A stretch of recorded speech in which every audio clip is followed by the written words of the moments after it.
à tous. Euh, Déjà, je remercie l'association de me donner la parole aujourd'hui, ce qui va me ce qui va me permettre de vous parler un petit peu des aspects génétiques de cette maladie que vous vivez finalement au quotidien. Alors, pour ceux qui ne me connaissent pas, c'est-à-dire sans doute l'essentiel de cette salle finalement, puisque comme vous le dites, moi je fais partie de ces personnes cachées qu'on ne voit jamais. Moi, du coup, je suis biologiste médicale. Je travaille dans le laboratoire de génétique de l'hôpital Cochin à Paris. Et donc, moi, je fais le diagnostic des maladies génétiques, plus précisément de la neurofibromatosis. Docteur Dominique Vidot, qui est encore avec nous aujourd'hui, qui a fait valoir ses droits à la retraite, mais qui m'accompagne encore un petit peu dans cette activité. Je la remercie d'ailleurs. Et je travaille également avec le professeur Béatrice Parfait, que vous connaissez peut-être un petit peu mieux, et qui, elle, travaille aussi par ailleurs sur la génétique des schwannomatoses dans leur ensemble. Et donc, je travaille par ailleurs dans l'équipe de l'Institut Cochin du professeur Éric Passement, toujours sur ces aspects génétiques de la neurofibromatose de type 1, mais sur des aspects peut-être un petit peu plus théoriques, on va dire. Je vais essayer de parler pas trop rapidement aujourd'hui. J'ai tendance à parler très très vite, donc il ne faudra pas hésiter à me freiner si je vais trop vite. Donc en fait, cette présentation que je vous fais aujourd'hui, je l'avais faite dans le cadre de ma thèse de recherche que j'ai soutenue en novembre dernier. Donc j'ai essayé d'épurer un petit peu le diaporama. Il a une structure qui est encore très académique. Je vais essayer quand même de faire en sorte que l'essentiel des messages importants de cette présentation vous parviennent et que vous en reteniez la substantifique moelle. Alors, très rapidement, je ne vais pas vous représenter la NF1, je pense que vous connaissez ça beaucoup mieux que moi. C'est une maladie génétique, on le sait tous, transmise sur un mode autosomique dominant. Donc, en gros, ça veut dire une personne qui est atteinte, il y a un risque sur deux qu'elle transmette la maladie à l'un de ses enfants. Et c'est l'une des maladies rares d'origine génétique les plus fréquentes, puisqu'on considère que ça concerne à peu près une naissance sur 3000. Et donc, au total, on estime qu'en France, il y a à peu près 20 000 personnes qui sont touchées par cette maladie, avec une expressivité variable, c'est-à-dire que les atteintes cliniques vont être extrêmement variables d'une personne à l'autre et même d'une famille à l'autre, avec une clinique qui va se développer tout au long de la vie, que ce soit avec des atteintes pigmentaires, donc vous connaissez bien tout ce qui va être taches café au lait, lentigine, ou des nodules de Lisch au niveau de l'œil, donc c'est uniquement des anomalies pigmentaires, il n'y a aucun problème fonctionnel lié à ces atteintes-là. Tout ce qui va être anomalie squelettique, et puis c'est ce qu'on appelle un syndrome de prédisposition tumorale, essentiellement des tumeurs bénignes, donc ça veut dire que c'est des tumeurs qui vont rester localisées à un endroit, mais qui, éventuellement, en prenant du volume, peuvent engendrer des problèmes fonctionnels par ailleurs. Dans ces tumeurs, celles qu'on connaît le mieux, qui sont vraiment caractéristiques de la maladie, c'est les neurofibromes. On en connaît 3 types, les neurofibromes cutanés, sous-cutanés et plexiformes. Alors les plexiformes, ils n'ont pas tous cette allure-là, hein, bien sûr, mais ça va être des atteintes plus en profondeur. Et en particulier, alors, tout ça, ça reste des tumeurs bénignes, hein, je vous l'ai dit, ça reste localisé. Mais les neurofibromes plexiformes peuvent, dans certains cas, évoluer vers une transformation, avec une transformation maligne. Et donc, ça va être ces tumeurs en particulier qu'il va falloir surveiller et qu'il va falloir prévenir dans la mesure du possible. Si on reprend les aspects purement génétiques de cette maladie, en fait, ça va être lié à des variations génétiques au niveau d'un gène qu'on appelle le gène NF1.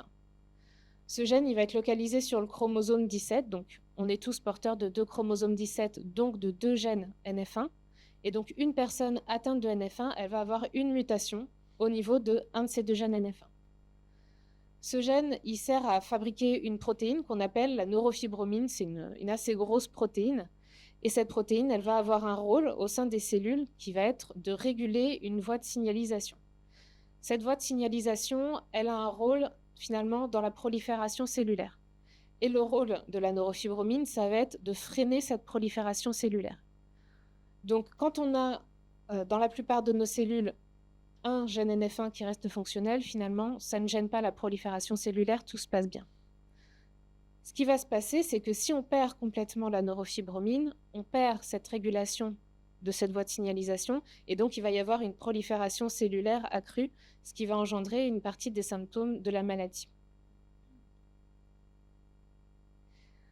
Donc pour vous expliquer un petit peu comment ça fonctionne rapidement, donc une personne qui est atteinte de neurofibromatose de type 1, dans toutes ces cellules, il y a un des deux gènes NF1 qui ne fonctionne plus. En soi, l'autre gène fait le job, et donc pour la plupart des cellules, avoir un gène NF1, ça va être suffisant. Ce qui se passe dans les neurofibromes, c'est qu'il va y avoir un deuxième événement mutationnel qui va survenir sur ce gène, sur l'autre gène NF1, qui initialement était bien, entre guillemets, bien portant, il fonctionnait.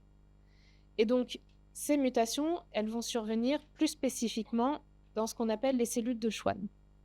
Et donc, ces cellules de Schwann, une fois qu'elles n'ont plus de neurofibromine, elles vont proliférer, et c'est ça qui va être à l'origine des neurofibromes qu'on observe chez les patients atteints de NF1. Certains neurofibromes, je vous l'ai dit, peuvent évoluer dans ce qu'on appelle des MPNST par des événements mutationnels additionnels dans d'autres gènes que je ne vais pas détailler là, c'est pas l'objectif de mon discours.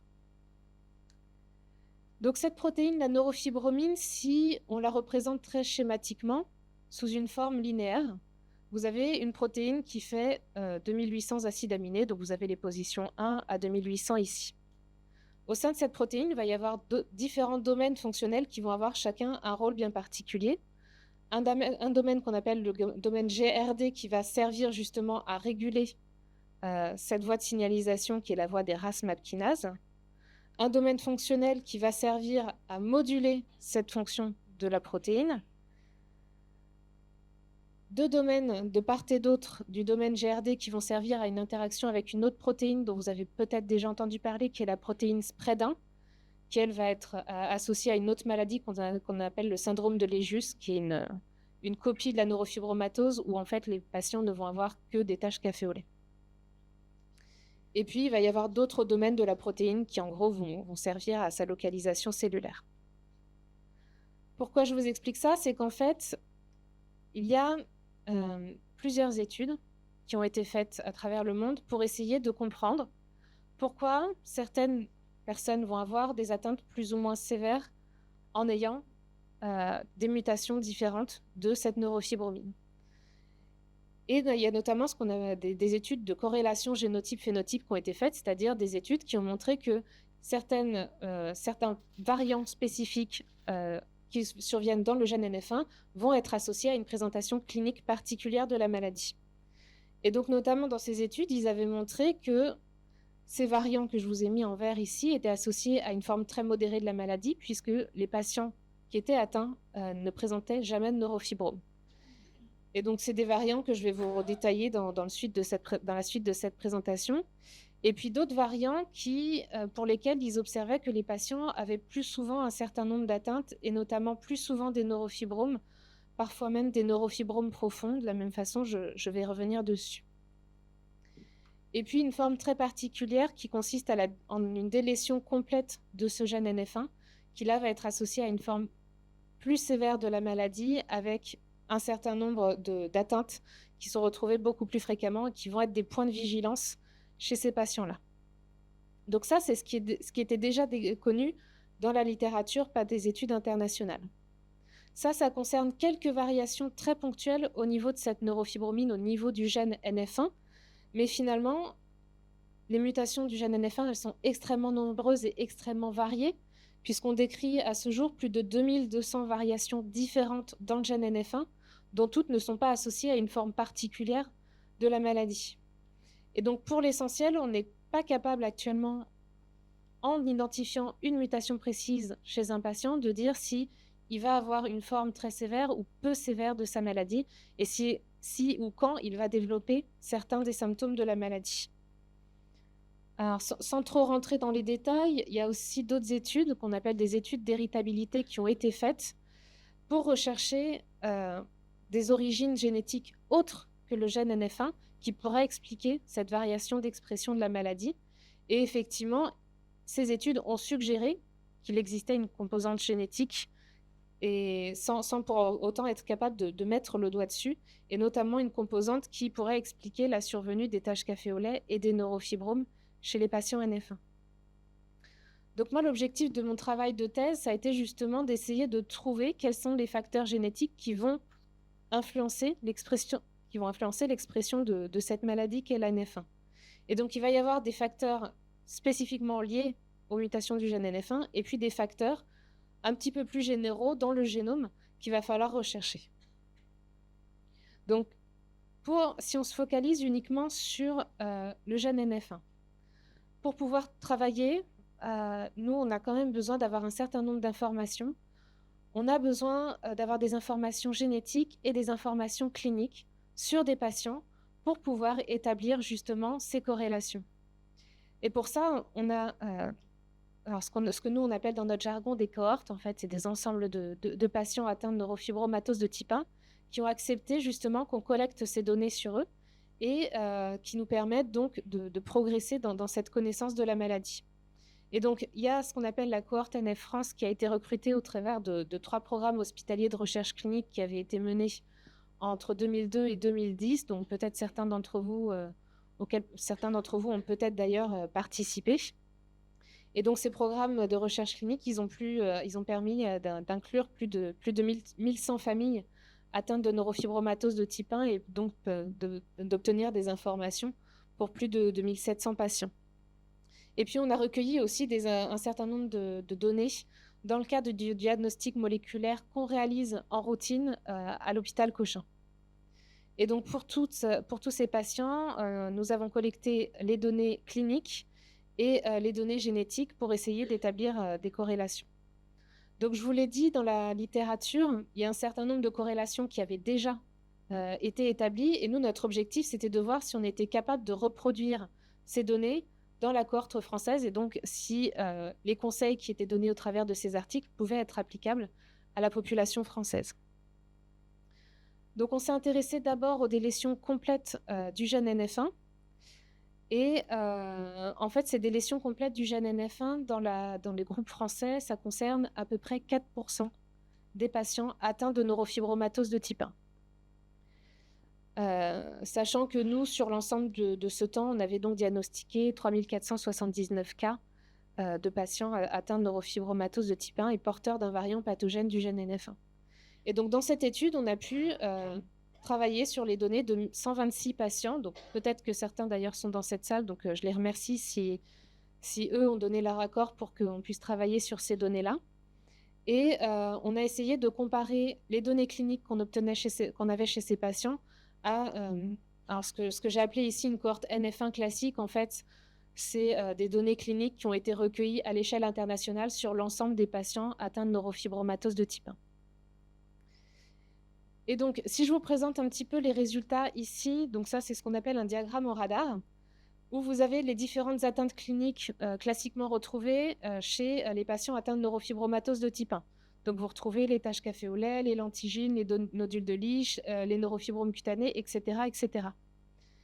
Et donc, ici, en bleu, en fait, je vous ai représenté la fréquence de chacun de ces traits cliniques dans cette cohorte dite classique de patients atteints de neurofibromatose de type 1, c'est-à-dire que dans la population NF1, il y a à peu près 90% des personnes qui vont être atteintes de taches café au lait, un peu plus de 80% qui vont avoir des lentigines, à peu près 60% qui vont être concernés par les nodules de Lisch, etc., etc. Donc ça, c'était la base de notre travail, c'est voir quelle était la fréquence de ces symptômes dans la population NF1. Et je vous ai superposé ici ces mêmes atteintes chez les patients qui étaient porteurs des lésions complètes du gène NF1. Et donc là, on voit tout de suite, déjà visuellement, qu'il y a un certain nombre de choses qu'on retrouve un petit peu plus souvent et un certain nombre de choses qu'on retrouve un petit peu moins souvent en moyenne chez ces patients.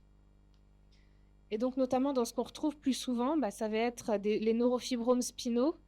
Alors, désolée, je ne vais pas me baisser jusqu'en bas. Les atteintes squelettiques, des traits morphologiques un petit peu caractéristiques au niveau du visage, des difficultés d'apprentissage qui sont déjà assez fréquentes de manière générale dans la population NF1 et qui va être un petit peu plus accentuée chez ces personnes-là, et également des atteintes cardiovasculaires qu'on risque de retrouver plus fréquemment.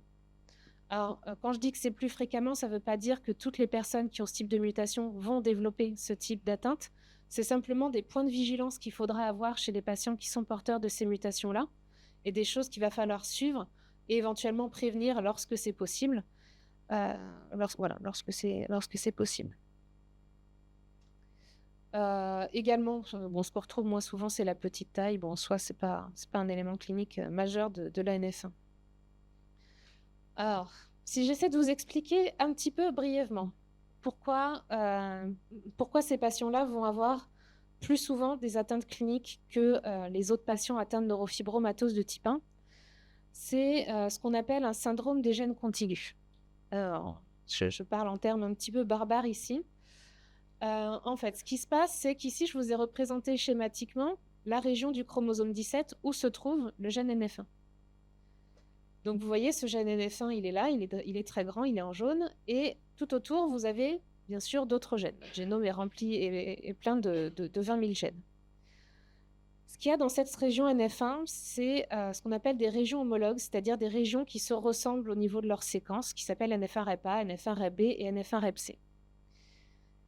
Et sur un plan génétique, quand on a des régions qui se ressemblent, des fois, il y a des remaniements pas très heureux qui se produisent au niveau de la chromatine. Et notamment, ce qui peut survenir, c'est qu'il peut y avoir des délétions des régions qui se trouvent entre deux régions homologues. Et en fait, c'est ça qu'on observe chez les patients qui sont porteurs de délétion complète du gène NF1, c'est-à-dire que non seulement le gène NF1 est délété, mais il y a aussi une délétion de l'ensemble des gènes qui sont situés entre ces deux régions homologues. Et donc, notamment, c'est ce qu'on observe dans les délétions qui sont les plus fréquentes, qui sont les délétions de type 1, qui impliquent les régions NF1-REP-A et NF1-REP-C, où finalement, vous avez tous ces gènes qui sont perdus en plus du gène NF1. Donc ça concerne à peu près 64% des délétions du gène NF1. Vous avez les délétions de type 3 qui concernent à peu près 6% de ces délétions qui sont entre les régions NF1-REP-B et NF1-REP-C. Et puis les délétions de type 2 qui font intervenir cette fois-ci de gènes qui sont SUS12 et SUS12P sans trop rentrer dans les détails.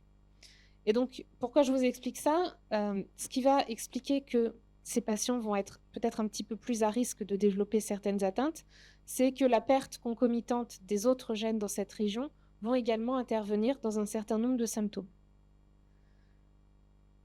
Alors, je ne voudrais pas trop alourdir la présentation pour quand même que les messages importants circulent, mais en gros, dans les gènes de cette région qui pourraient être impliqués, on a le gène SUS12 qui pourrait potentiellement être impliqué dans les difficultés d'apprentissage qu'on observe un petit peu plus chez les patients avec des délétions du locus NF1, peut-être impliqué aussi dans la croissance un petit peu plus importante, également dans le risque tumoral et dans les anomalies cardiovasculaires. Dans les autres gènes, vous inquiétez pas, je ne vais pas vous faire une liste exhaustive de tous les gènes de la région, mais voilà, en gros, on a des gènes qui pourraient être impliqués dans le risque tumoral, les atteintes cardiovasculaires, des difficultés de maturation neuronale, et puis peut-être dans les troubles des apprentissages, même s'il y a encore un certain nombre de choses qui restent très incertaines. Donc tout ça, c'est des théories qui sont basées sur un certain nombre de publications, souvent plutôt parcellaires, et donc c'est uniquement des hypothèses, mais qui pourraient expliquer que ces patients ont un besoin d'un suivi plus attentif. Donc, si je reviens sur les quelques corrélations internationales qui ont été établies, là, je vous ai parlé uniquement des délétions du gène NF1.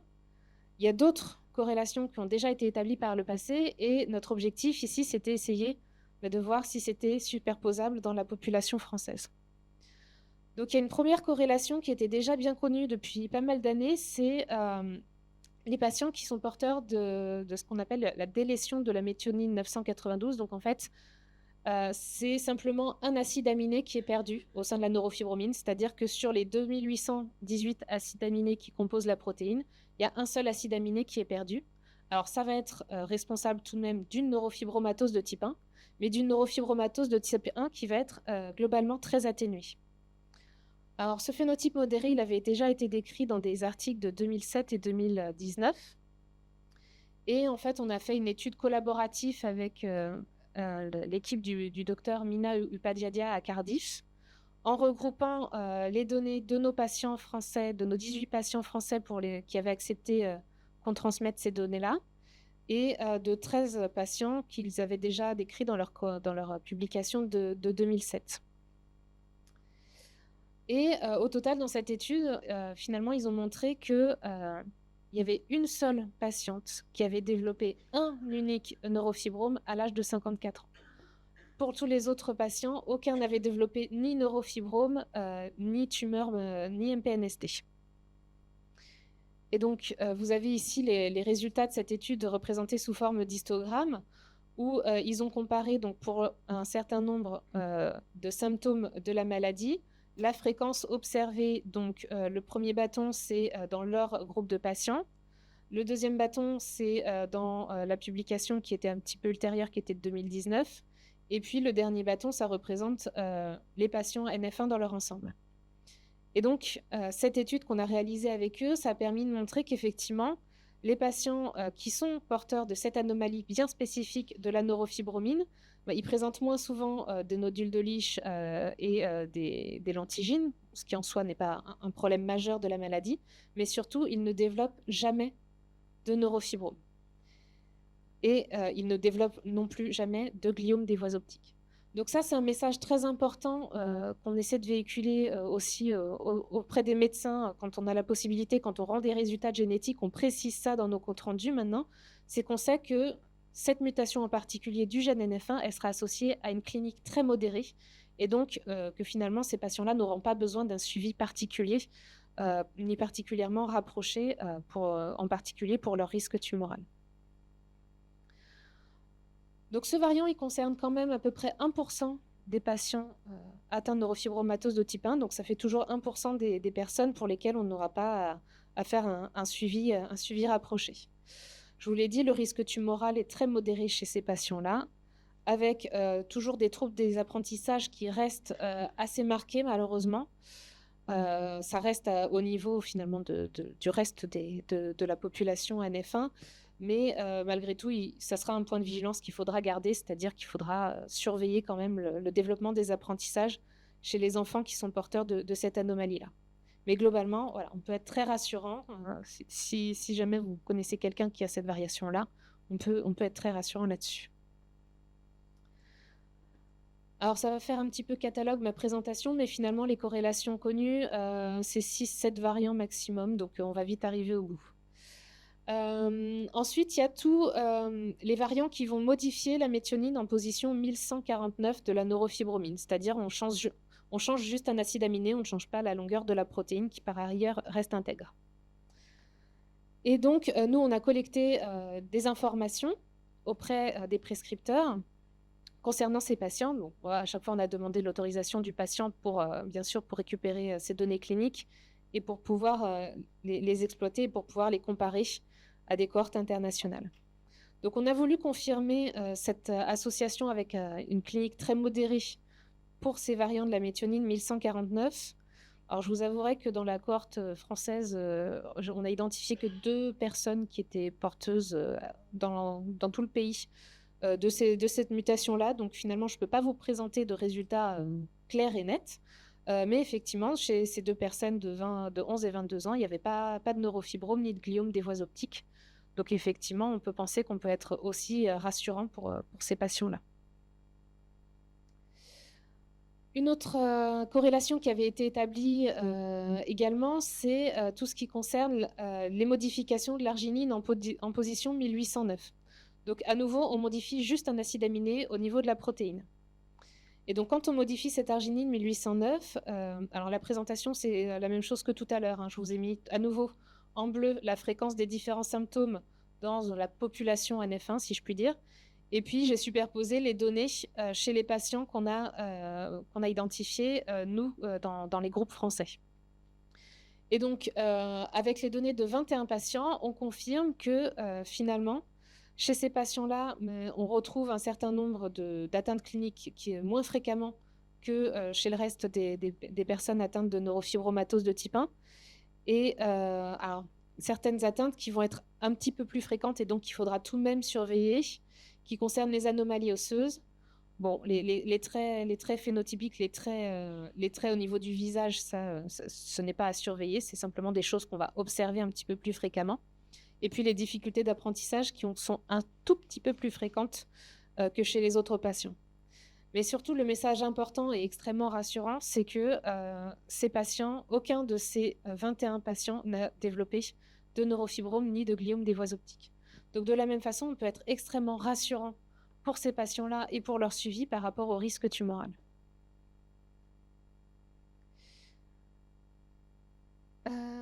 Au-delà de ces quelques variantes de la neurofibromine, certains étaient associés dans la littérature à une survenue un petit peu plus fréquente de certains types de neurofibromes. Donc on a voulu confirmer à nouveau ça dans la population française. Donc ici, vous avez tous les variants qui vont modifier à nouveau un autre acide aminé de la protéine, qui est cette fois-ci l'arginine 1276. Toujours la même représentation, en bleu la population NF1 classique et en rouge cette fois-ci la présentation clinique de ces patients qui avaient des variants faux sens de l'arginine 1276. Donc cette fois-ci on a pu obtenir des données de 24 patients et donc on observe que ces patients ont moins souvent des neurofibromes cutanés, moitié moins souvent des neurofibromes cutanés que le reste des patients NF1.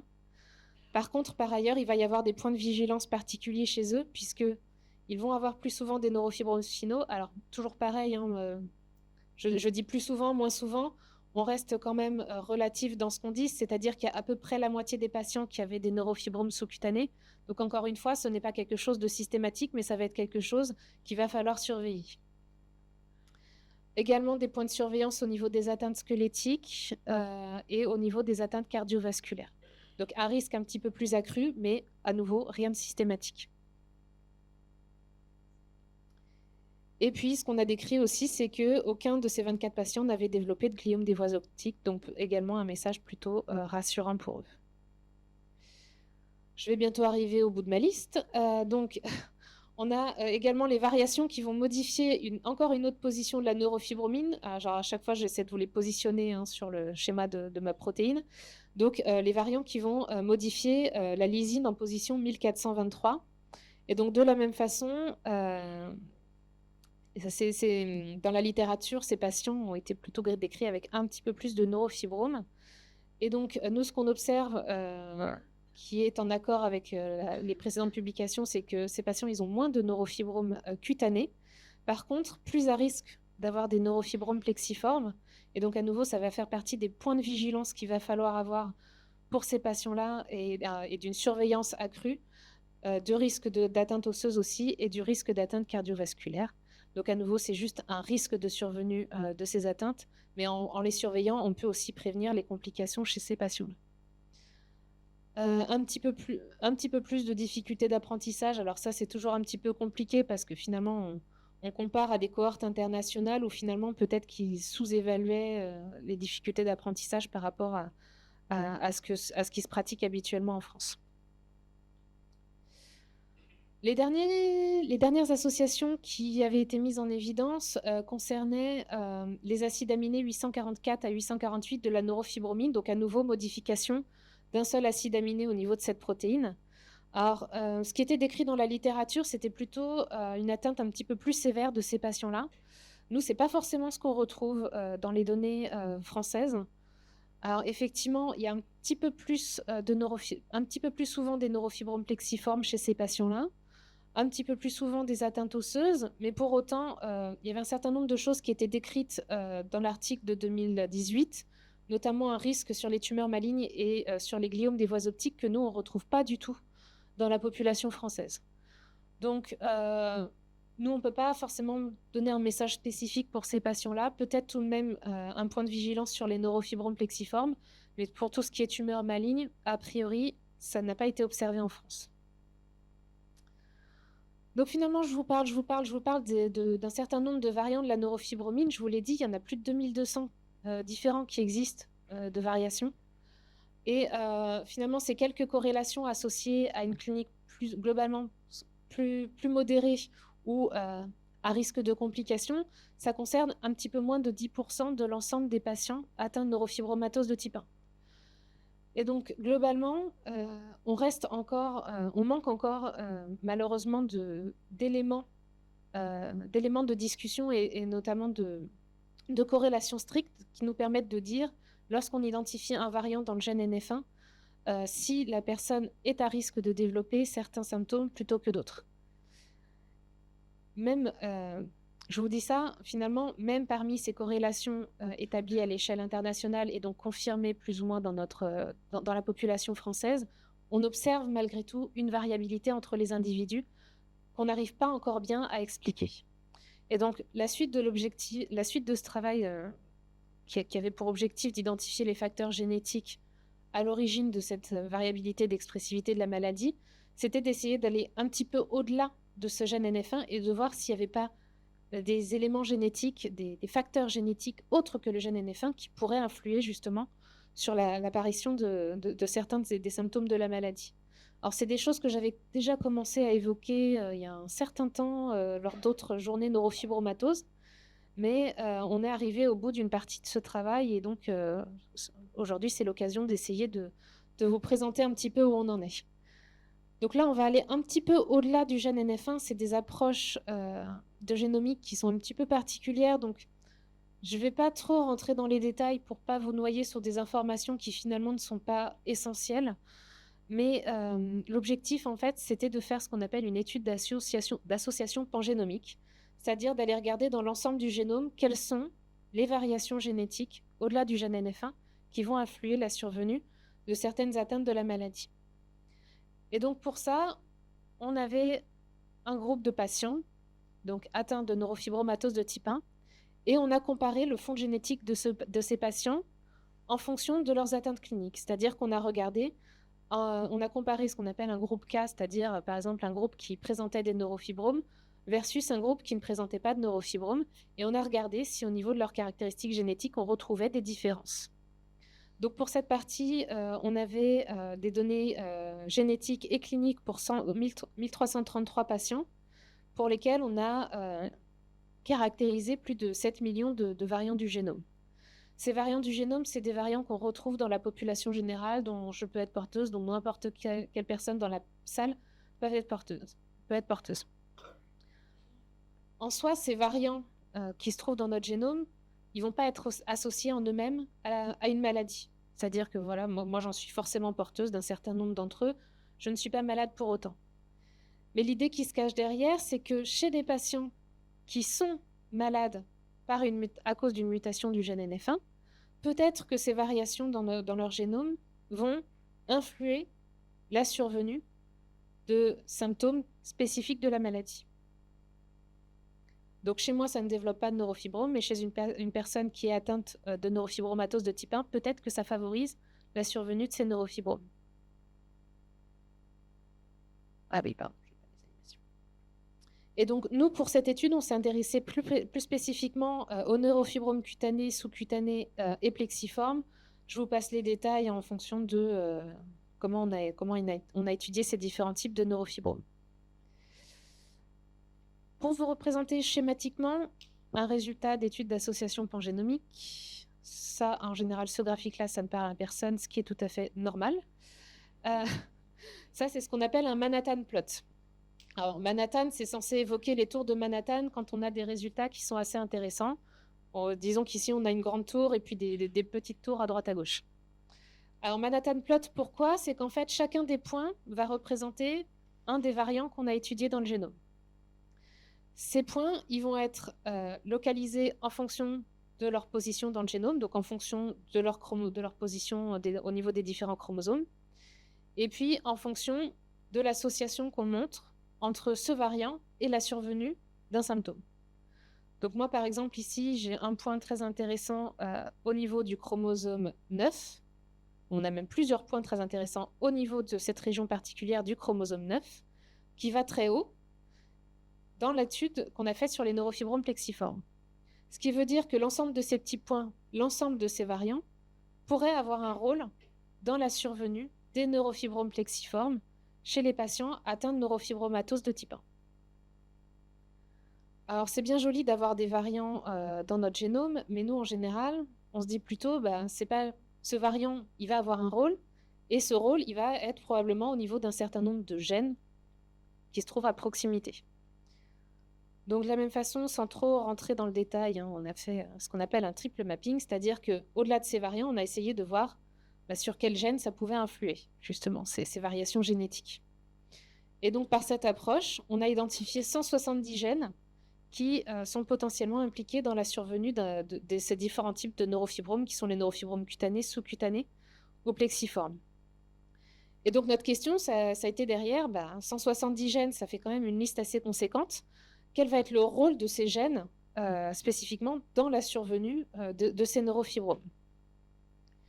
Alors test fonctionnel, pareil, je ne vais pas aller trop dans le détail. Pour vous résumer ça assez brièvement, on s'est intéressé parmi les 170 gènes dont je vous ai parlé, à 4 en particulier qui s'appellent GAZ1, SPRED2, TBK1 et Mickel. Je vous ai parlé tout à l'heure des cellules de Schwann qui sont à l'origine des neurofibromes. Nous, on a travaillé in vitro sur des cellules de Schwann dans lesquelles on a inactivé ces différents gènes. C'est-à-dire on les a cassés, on les a rendus complètement inactifs. Les gènes ne fonctionnent plus, ils ne produisent plus leurs protéines. Et la question qui était derrière, c'était comment ça va modifier la réaction de ces cellules de Schwann. Donc, en vous passant les détails, l'idée, c'est qu'on a regardé le comportement des cellules de Schwann qui n'étaient pas mutées pour le gène NF1 et des cellules de Schwann qui avaient perdu complètement le gène NF1, ce qu'on retrouve dans les neurofibromes des patients atteints de neurofibromatose de type 1. Le premier point qu'on a mis en évidence, c'est que dans les cellules de Schwann qui n'ont pas de mutation du gène NF1, finalement, la perte de ces 4 gènes, ça ne cause rien de particulier. Elles ont une prolifération qui est tout à fait normale. Par contre, si on supprime ces gènes-là dans des cellules de Schwann qui sont mutées pour le gène NF1, donc la situation que l'on retrouve chez les patients atteints de neurofibromatose de type 1, eh bien, on constate que en supprimant ces gènes, les cellules prolifèrent moins bien, c'est-à-dire qu'elles vont moins bien pousser dans nos boîtes. Et donc, peut-être on peut se dire que une perte d'action, une perte d'activité de ces gènes dans les cellules de Schwann au sein d'un neurofibrome limiterait la prolifération du neurofibrome. Alors tout ça est très hypothétique, hein, c'est juste un premier test fonctionnel, mais voilà, l'idée qui est derrière, c'est que peut-être dans les 170 gènes qu'on a mis en évidence, il y en a un certain nombre qui pourraient moduler le développement de cette cellule de Schwann et donc peut-être moduler le développement des neurofibromes chez les patients atteints de neurofibromatose de type 1. J'espère que je ne parle pas trop vite pour le... Donc, pour synthétiser un petit peu tout ce que je vous ai dit, l'objectif, c'était de voir si, chez les patients français, on retrouvait ce qui était décrit dans la littérature.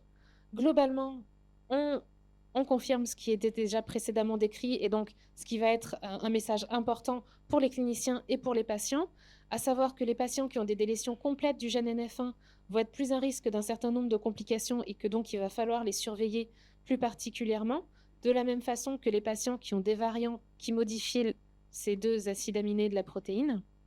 Par contre, on va pouvoir avoir un message tout à fait rassurant pour les patients qui ont une délétion de la méthionine 992 ou une mutation de l'arginine 1809, puisque ces patients ne développeront jamais de neurofibrome ni de gliome des voies optiques. Alors pour la méthionine 1149, avec 2 patients, moi, je ne peux pas vous confirmer que l'association est plus modérée, même si on a des premiers éléments qui seraient en faveur effectivement d'un diagnostic tout à fait rassurant chez eux. Et puis pour les variants des positions 844 à 848, finalement, on ne colle pas tout à fait avec ce qui était décrit dans la littérature. Donc peut-être un message de prudence par rapport aux neurofibromes plexiformes, mais globalement, ça reste assez proche. Leur description clinique reste assez proche de ce qu'on retrouve classiquement dans la population de personnes atteintes de neurofibromatose de type 1.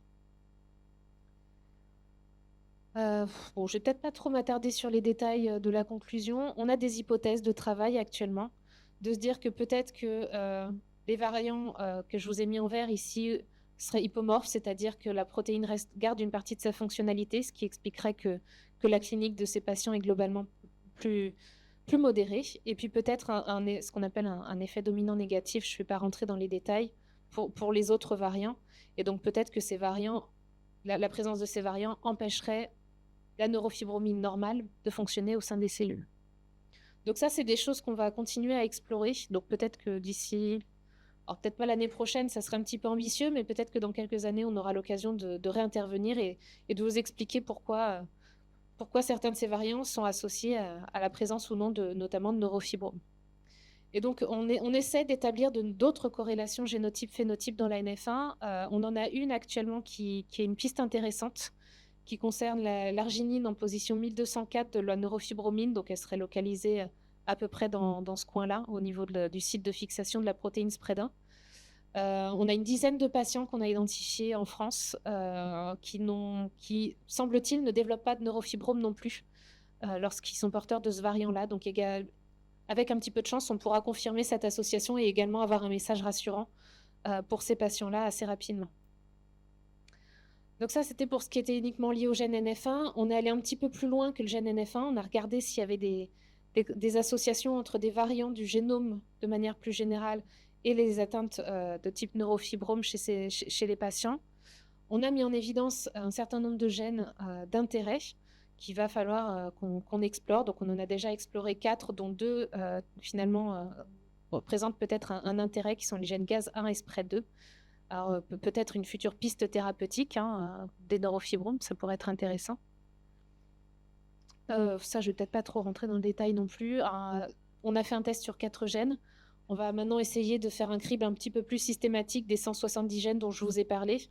Et donc là, c'est des choses que je suis en train de faire actuellement. Et donc, j'espère que l'année prochaine, on aura la réponse de dire au moins quels gènes sont les plus pertinents par rapport à ce risque de neurofibrome. Également, nous, dans cette étude d'association, on s'est intéressé principalement aux neurofibromes, puisque souvent, c'est la principale préoccupation, aussi bien des patients que des cliniciens, chez les personnes qui sont porteuses d'une neurofibromatose de type 1. On va aussi s'intéresser quand même aux gènes qui sont impliqués dans la survenue des taches café au lait, des lentigines, des nodules de Lisch et puis des atteintes squelettiques ou des gliomes des voies optiques, en espérant à nouveau apporter des pistes thérapeutiques. Donc voilà, c'était un petit peu les messages que je voulais vous transmettre. On espère comprendre un petit peu mieux la maladie au fur et à mesure. On avance progressivement, pas aussi vite qu'on le voudrait malheureusement, mais on peut déjà pour un certain nombre de personnes soit donner des messages rassurants, soit plutôt indiquer des éléments de vigilance à avoir. On va continuer tout ça sur des études in vitro, sur des études in vivo. Et puis, à terme, l'objectif, c'est toujours le même, c'est de pouvoir proposer des pistes thérapeutiques. Alors, on n'y est pas, hein, on est au tout début de tout ça. Donc, j'espère que même de mon vivant, je pourrai voir ces... Je suis pas très optimiste quand je dis ça, mais non, bah, j'espère quand même que d'ici la fin de ma carrière, en tout cas, je pourrai voir émerger ces pistes thérapeutiques. Je l'espère surtout pour vous, pour les patients, pour que vraiment on puisse avancer. Ouais, je vois mes collègues qui disent que je suis pas très douée pour les messages d'espoir, vous l'aurez compris. Mais bon, voilà, c'est quand même pour vous dire qu'on fait pas rien, on avance, on a des pistes. On essaie de les faire avancer aussi vite que possible, malgré les démarches administratives parfois houleuses et puis les demandes de financement qui sont pas toujours facilitées dans notre pays. Donc là, j'ai essayé de résumer un petit peu les intervenants de ce projet. Je suis bien sûr pas du tout exhaustive, je peux pas citer tout le monde. Bien sûr, je remercie tous mes collaborateurs, je remercie tous les cliniciens du réseau NF France qui ont eu un rôle primordial dans toutes les informations cliniques qu'on a pu récolter. Puis bien sûr, je remercie l'ensemble des patients qui nous font confiance au quotidien, qui nous permettent d'avancer dans cette recherche. Vous inquiétez pas, vos données génétiques et cliniques sont en sécurité et elles nous permettent d'essayer d'avancer et d'y voir un petit peu plus clair dans cette maladie. Donc vraiment, merci à tous.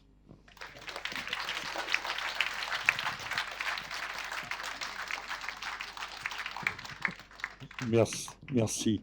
Et je dis à l'intention d'Éric Passement aussi, vous savez que quand on peut vous aider, on le fait et il ne faut pas hésiter, puisque voilà, l'association et la fondation maintenant CAPNF sont là aussi pour soutenir les équipes de recherche et avancer dans la compréhension et la prise en charge de la maladie. Est-ce qu'il y a des questions?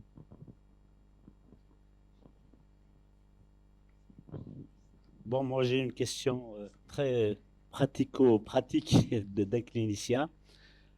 Ça voudrait dire que vous confirmerez évidemment. Maintenant que quand vous rendez les résultats de génétique, vous précisez si éventuellement le phénotype, enfin, l'aspect physique pour les patients sera modéré, etc. Par exemple, pour la délétion de la méthionine, par exemple. Oui, maintenant on le met de manière systématique dans nos comptes rendus. Donc pour les corrélations qui sont vraiment établies, hein, celles dont je vous ai La parlé délétion de la aujourd'hui, méthionine, par exemple.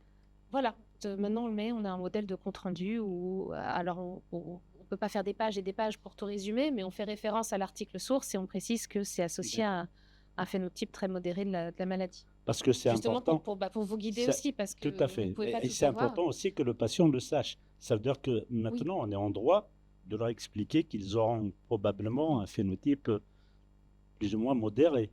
voilà, c'est ça. Après, c'est toujours délicat dans les comptes rendus. Faut pas alarmer les gens non plus, mais Voilà. c'est aussi de dire, il y a, soit ça va aller mieux et tout va bien, soit il y aura des points de vigilance à avoir et voilà, pas se dire ça va me tomber dessus, juste dire c'est des choses à surveiller. Mais oui, oui, du coup, on met cette information de manière systématique. Est-ce que ça va changer quelque chose dans les diagnostics prénataux et préimplantatoires, etc.? Bah, c'est vrai que la question se pose. Moi, j'ai jamais trop été confrontée. Après, alors, je ne sais pas si Dominique a été déjà confronté à ce cas de figure-là avec des variants modérés pour des couples qui auraient été demandeurs d'un diagnostic prénatal et d'une interruption de grossesse. Comme c'est des familles qui finalement n'ont pas d'atteinte sévère, je ne pense pas qu'elles soient demandeuses justement de ce type de démarche. Mais Je n'ai pas de cas en tête de diagnostic prénatal avec ce type de variant. Peut-être qu'il y en a eu avant qu'on mette en évidence justement cette corrélation génotype-phénotype. Mais effectivement, tu as raison. Certainement que les couples, dans ce cas de figure, ne demanderont pas de diagnostic prénatal parce que l'atteinte est plutôt modérée. Tout comme on l'a dans un syndrome de Légus. En fait, on revient à une clinique de syndrome de Légus pour lesquels on n'a jamais eu de demande de diagnostic prénatal. Mais c'est vrai que maintenant qu'on a cette information et que finalement ces corrélations sont assez consolidées, bah, pouvoir transmettre cette information aux patients et alors, on ne sera pas là pour dire non, c'est un phénotype modéré, nous on le refuse. Voilà, De toute façon, ça n'a jamais été le cas. Voilà, on c'est n'a une jamais ni discussion, non. refusé ni quoi que ce soit à partir du moment où la décision avait été prise entre le généticien, enfin le clinicien et le couple. Déjà, merci pour la présentation.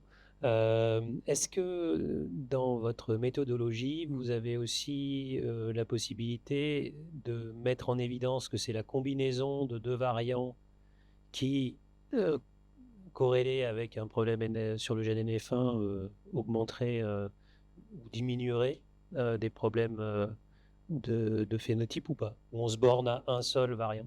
Alors, par définition, un patient atteint de neurofibromatose de type 1 n'aura qu'un seul variant pathogène responsable de la maladie.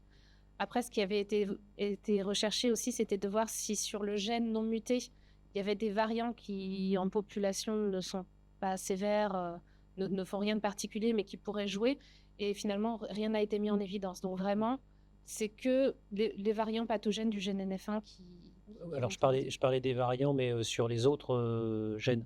Enfin, sur les 170 autres. Ah oui, oui, oui. Alors ça, on ne l'a pas fait, effectivement. C'est toujours un petit peu compliqué d'étudier des combinatoires. Là, c'est des variants qui ne sont même pas forcément ce qu'on a fait dans l'approche pangénomique. Ce n'est pas forcément des variants qui sont dans des gènes. C'est des variants qui sont à proximité des gènes et on pense que ces variants vont peut-être jouer un petit peu sur l'expression de certains gènes, vont augmenter ou diminuer l'expression de ces gènes. On n'a rien de certain pour le moment. Après, pour la combinatoire, ça doit pouvoir se faire, mais c'est encore une autre démarche et c'est encore plus complexe. Merci. Mais probablement que l'effet individuel de chacun de ces variants est modéré, mais que peut-être effectivement l'association de plusieurs de ces variants pourrait faire un effet cumulé qui augmenterait encore le risque. Mais ça, je n'ai pas de données chiffrées pour... C'est une très bonne question. Effectivement, combiner ces différents variants pour augmenter dans la prédiction, en tout cas l'association qu'on peut avoir, ça pourrait être tout à fait une suite logique, pour autant qu'on les confirme, qu'on affine exactement quel variant où a l'effet le plus fort. Et après, effectivement, avoir cette combinatoire, ça permettrait peut-être d'avoir un peu plus de puissance statistique pour mieux affirmer avec une combinaison et associée à un phénotype un peu plus particulier, ou en tout cas module un peu plus un phénotype. Donc faut qu'on continue, effectivement. Ça fait partie de la suite, ouais.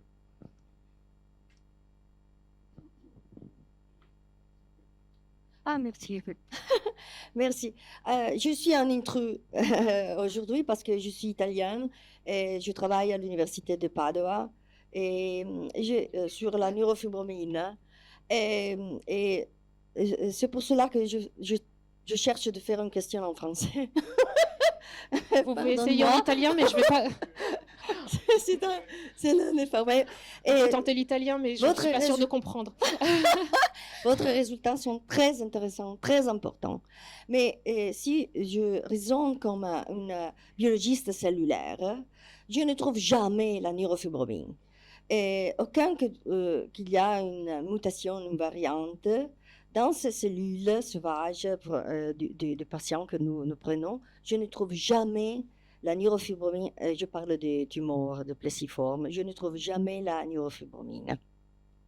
Et si je joue avec le GIRDI, je mets en place le GIRDI domaine et je vais des changements de RAS activity, mais je ne vais pas de changements du comportement de cellules. Et je ne m'explique jamais pourquoi il y a des corrélations génétiques et il n'y a pas de corrélation cellulaire parce que je ne trouve jamais la protéine. Honnêtement, je me demande si ça va pas au-delà simplement de la cellule de Schwann qui est à l'origine du plexiforme, si ça serait pas l'environnement, parce que, conceptuellement, l'idée d'un effet dominant négatif sur une perte totale de la neurofibromine dans les neurofibromes plexiformes, moi, ça m'a toujours un petit peu perturbée, effectivement. Peut-être que l'effet dominant négatif joue plus sur l'environnement que sur la cellule de Schwann en elle-même. C'est des choses qu'il faudrait effectivement creuser, mais... Non, si on pense à la cellule normale à patient, non, de patient, il y a seulement une mutation. Je ne trouve pas la neurofibromine produite dans l'aile. Et la seconde, c'est normal, marche normalement, c'est vrai. Et comme tu expliques, ces variations, une association avec la variante. Il y a différentes variantes qui produisent différents phénotypes. Mais comment tu expliques cette interaction de point de vue cellulaire? Ça, justement, c'est des choses qu'on voudrait essayer de creuser pour comprendre comment ça marchait. Je crois qu'il y a déjà une étude qui a été faite sur l'arginine 1276 qui montrait quand même un effet qui montrait qu'effectivement la présence de cette arginine, de cette neurofibromine avec un variant faux sens de l'arginine 1276 provoquait un effet sur la voie des RAS-MAP kinase qui était plus important qu'un autre variant, par exemple tronquant à l'état hétérozygote du gène NF1. Donc ça montrait effectivement cet effet. Désolée pour l'auditoire, je parle. Là, je suis partie dans des trucs très techniques. Curieuse. Pardon. Ouais, on en parlera peut-être un peu plus au déjeuner aussi, mais effectivement, j'ai le souvenir, mais j'arrive plus à remettre la main dessus, mais j'ai le souvenir d'une étude qui avait montré cet effet dominant négatif, au moins, alors je crois que c'était l'arginine 1276. Mais ils avaient réussi, mais c'était même pas dans la cellule de Schwann, je crois qu'ils avaient fait sur des cellules HEK assez Merci bien. Pardon pour mon français. Oui. Ouais. Je vais quand même préciser que Federica Chiara, qui est là, a été invitée parce qu'on est en relation.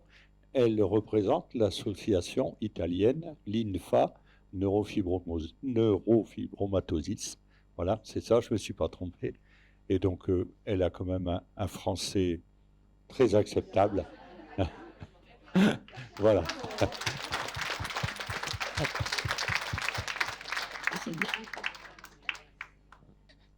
Bonjour, merci pour votre travail vraiment très intéressant. Je voulais vous poser une question par rapport à la transmission au sein des familles.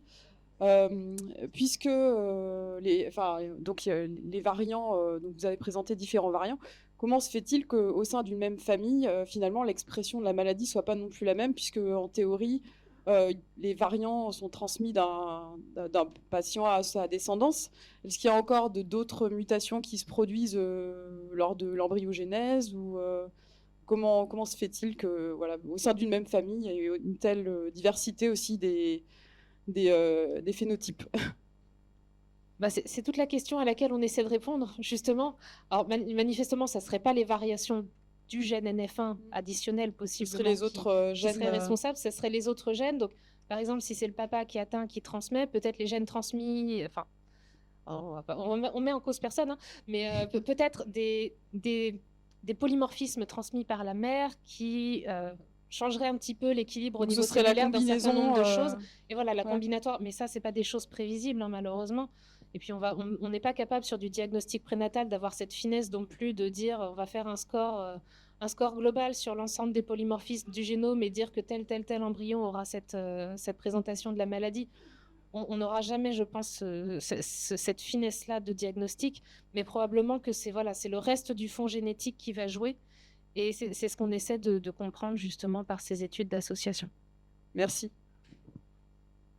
Et oui, pardon, je suis très génétique, mais oui, comme le souligne Éric Passement, effectivement, l'environnement très probablement joue un rôle, mais de la même façon qu'on n'est pas capable de maîtriser. Bonjour et merci déjà pour la présentation aussi qui est très intéressante en tout cas. J'avais une question un petit peu, alors je sais pas, elle va peut-être paraître bête ou Pas de question bête. vous aviez expliqué au départ que sur le gène NF1 donc qui est muté, donc là il n'y a pas tous il est muté, mais sur le deuxième qui fonctionne bien, après il peut dysfonctionner dans le temps. Et je voulais savoir est-ce que les mutations peuvent intervenir dans la vie du patient ou est-ce que finalement tout est figé dès la naissance et que Alors non, justement, tout n'est pas figé dès la naissance. Alors, j'essaie de revenir à la diapositive en question, mais finalement, c'était peut-être pas très important. Non, je l'avais plutôt expliqué dans le cadre des neurofibromes, mais finalement, alors il y a une hypothèse comme quoi, effectivement, assez précocement dans les précurseurs des cellules de Schwann, il y aurait ce deuxième événement mutationnel qui surviendrait et qui ferait qu'effectivement, les neurofibromes vont apparaître par la suite, mais tout n'est pas figé dès la naissance. Le deuxième événement peut survenir n'importe où, et c'est aussi ce qui va être à l'origine des autres tumeurs, qu'elles soient bénignes ou malignes, de la maladie. Oui. Donc pour un enfant, par exemple, l'apparition des neurofibromes qui est globalement, un enfant, il n'en a pas, et c'est après qu'il y aurait une seconde mutation qui favoriserait l'apparition des neurofibromes sur des choses. Alors, on ne connaît pas forcément exactement le timing de survenue de cette mutation. Ouais. Peut-être qu'elle est déjà préexistante, mais que le temps que les cellules de Schwann prolifèrent, on sait qu'elles sont aussi sensibles à des facteurs environnementaux comme les hormones. Oui. C'est aussi pour ça que les neurofibromes apparaissent plus souvent à partir de la puberté. D'accord. Donc, peut-être que ces choses sont déjà préexistantes un peu précocement, mais qu'elles vont être favorisées par d'autres événements additionnels, que ce soit environnementaux ou simplement le temps de prolifération de la cellule de Schwann, qui va faire qu'à la naissance, on ne peut pas le détecter, mais que plus tard, ça va avoir des conséquences. Et quand nous, en tant que parents, on reçoit le résultat de l'analyse génétique que j'ai reçu, est-ce qu'on peut... on voit la mutation là, avec les informations que vous nous donnez là, en fait, on peut rien... il n'y a rien à faire, entre guillemets, on voit la mutation à tel endroit. Est-ce que ça peut déjà nous donner des informations sur une délétion complète, sur des choses avec les éléments que vous nous donnez là? Finalement, à part les quelques cas que je vous ai décrits là, où ça a été bien décrit dans la littérature et où on confirme quand même assez bien dans la population française ce qui a déjà été observé par le passé, ceux-là, on sait qu'ils sont soit plus à risque de certaines complications, soit au contraire que ça va aller toute leur vie. Oui. En dehors de celle-là, il y a plein d'études qui ont été faites pour essayer de voir si c'est plutôt les variants tronquants de la protéine qui vont avoir telle conséquence, si c'est plutôt les variants qui surviennent au début ou fin de protéine. Et finalement, toutes ces corrélations, elles n'ont pas été convaincantes, elles n'ont pas été suffisantes. Donc, la limite aussi de ça, c'est que pour établir des corrélations, il faut avoir beaucoup de patients. Et pour avoir beaucoup de patients, on est souvent obligé de grouper les mutations et de les analyser comme un tout. Alors, peut-être qu'à l'échelle individuelle, ces variants-là sont relativement récurrents, donc on a été capable d'établir des corrélations. Il y en a sûrement d'autres qu'on n'est pas encore capable de mettre en évidence. Je parlais de la position 1204. Nous, on a observé, à force de voir arriver ces dossiers, parce que l'avantage d'être un centre de référence neurofibromatose, de diagnostic moléculaire, on a beaucoup d'informations qui nous parviennent quand même. Et grâce à ça, on arrive à mettre le doigt sur certaines choses avec entre guillemets des intuitions, et de se dire, mais j'ai déjà vu un patient qui avait cette mutation-là et j'ai l'impression qu'il n'avait pas non plus de neurofibrome. Et on se retrouve comme ça avec des groupes de 10 patients qui n'ont pas de neurofibrome. Et c'est comme ça qu'on arrive aussi, au fur et à mesure, à établir des corrélations. Mais on n'arrive pas encore à avoir la finesse entre... Je ne peux pas dire qu'il n'y a pas assez de patients, hein, ce ne serait pas gentil, mais pour avoir des corrélations, on a malheureusement besoin de beaucoup d'informations. Et c'est ça aussi qui manque dans les maladies rares, comme la neurofibromatose. Quand tu dis, parce que du coup, est-ce que une fois vous avez les résultats de la prise de sang, du coup, vous recevez aussi, au fur et à mesure que le patient grandit, les résultats de comment ça évolue ou c'est le médecin après qui envoie des données cliniques? Ça dépend. Des fois, les cliniciens nous donnent des éléments de suivi, mais la plupart du temps, nous, on a juste les informations aujourd'hui du diagnostic génétique. Oui. Si on n'a pas le diagnostic tout de suite, on aura à nouveau des informations avec l'évolution des technologies quand on reviendra sur la recherche d'un variant. Mais nous, en général, on n'a que les données à un instant T. Oui. Et donc, effectivement, c'est un travail collaboratif derrière, de faire quelque chose d'un peu prospectif. Donc, le jour où vous avez, par exemple, la prise de sang et vous avez l'antécédent sur si un enfant avait un gliome, vous avez la prise de sang, il a 10 ans, il a un gliome et il a eu symptomatique et puis ça s'arrête là. C'est ça. En fait, c'est ça aussi qui est limitant, c'est que souvent on diagnostique les patients très très tôt. On a essentiellement des jeunes patients des prélèvements d'enfants qui nous sont adressés justement pour une prise en charge la plus précoce possible. Mais de fait, on n'a pas l'évolution qui va suivre, on n'a pas l'évolution. Et donc effectivement, on n'a pas ces infos-là, mais on ne va pas courir après non plus. Je veux dire, on est tous débordés. Donc, elles sont précieuses, mais c'est compliqué de les avoir. Très bien. Merci beaucoup en tout cas.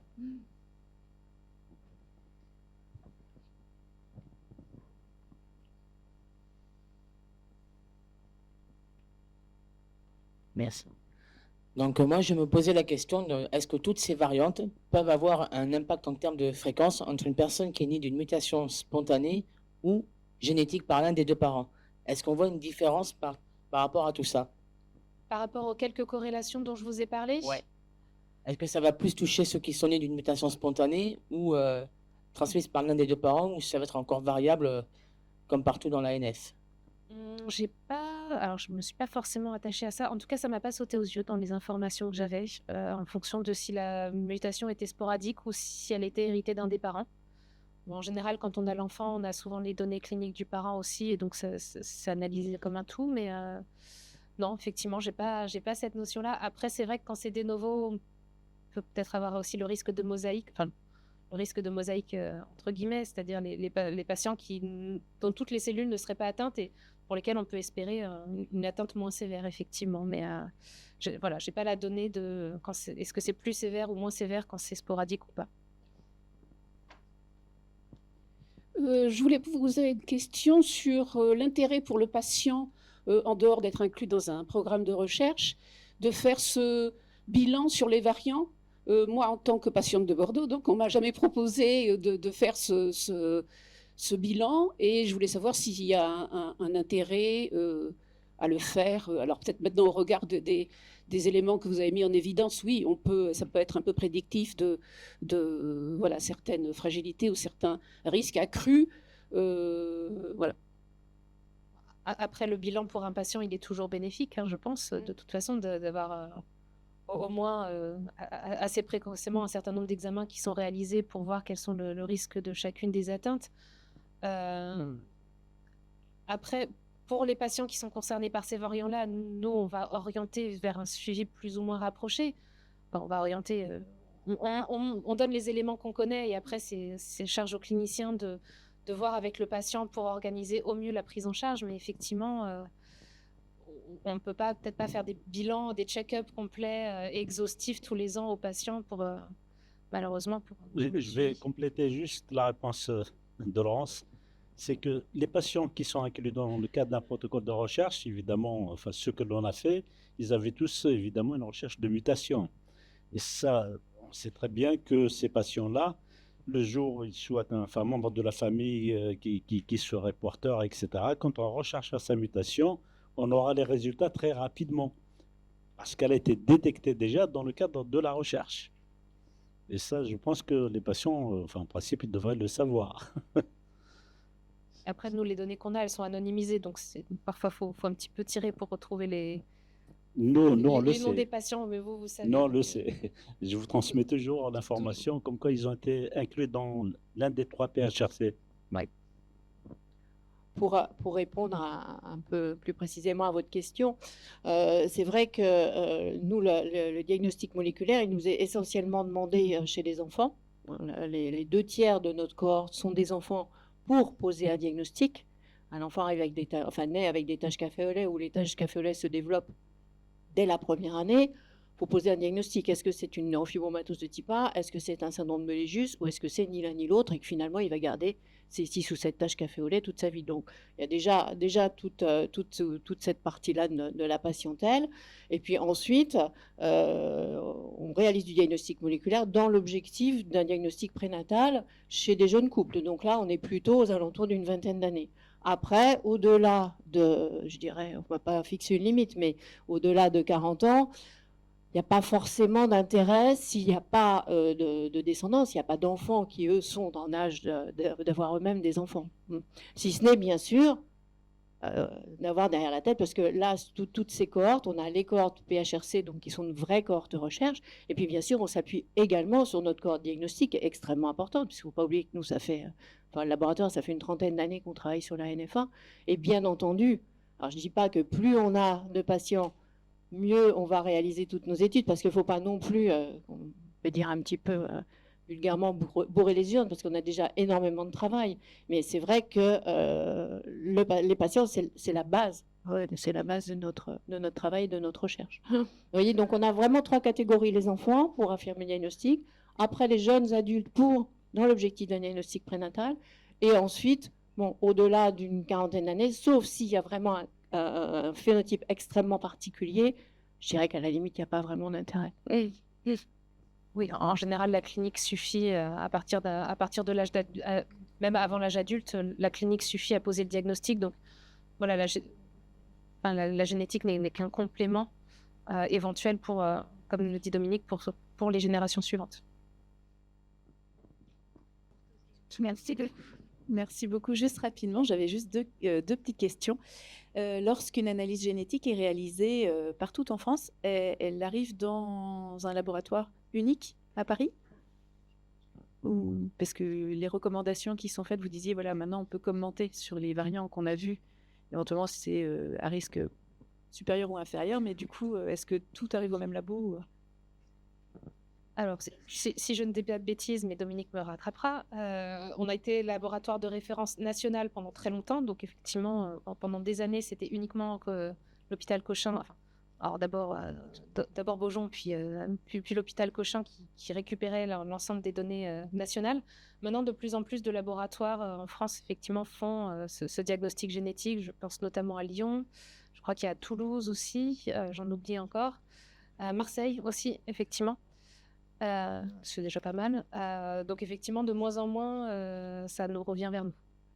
Mais le fait qu'il y ait plus de laboratoires qui le fassent, ça donne plus de chances aux patients d'avoir leur diagnostic aussi. Donc on va pas râler contre ça, mais je pense qu'eux-mêmes, de leur côté, ils doivent collecter un certain nombre de données qui peuvent être utiles.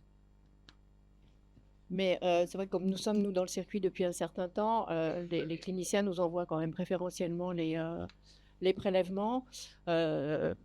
En ce qui concerne Toulouse et Marseille, c'est plutôt l'administration des centres hospitaliers qui a obligé au développement in situ, sur place, du diagnostic.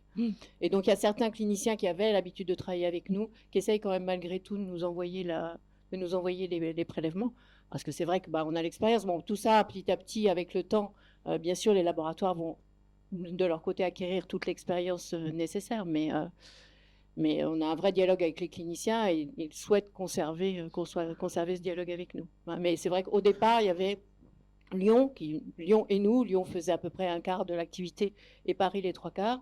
Maintenant, il y a quelques centres qui se sont développés, mais ça reste quand même une minorité. On a à peu près, nous, 500 nouveaux patients qui arrivent tous les ans et puis à peu près l'équivalent en apparenté, quoi. Donc, on est sur un total d'environ 1000 échantillons, 1000 patients analysés par an et une quarantaine de diagnostics prénatals. Donc, on a quand même une grosse activité. Enfin, on a. Moi, j'ai plus trop puisque je suis plus dans le circuit. Mais Laurence va avoir une grosse activité épaulée, bien entendu, au niveau recherche par Eric. On va devoir arrêter là. Alors, de toute façon, c'est un sujet permanent. Et puis voilà, on y reviendra bien sûr. On reviendra régulièrement faire des piqûres de rappel avec plaisir. Bien, merci beaucoup d'abord pour tout votre travail.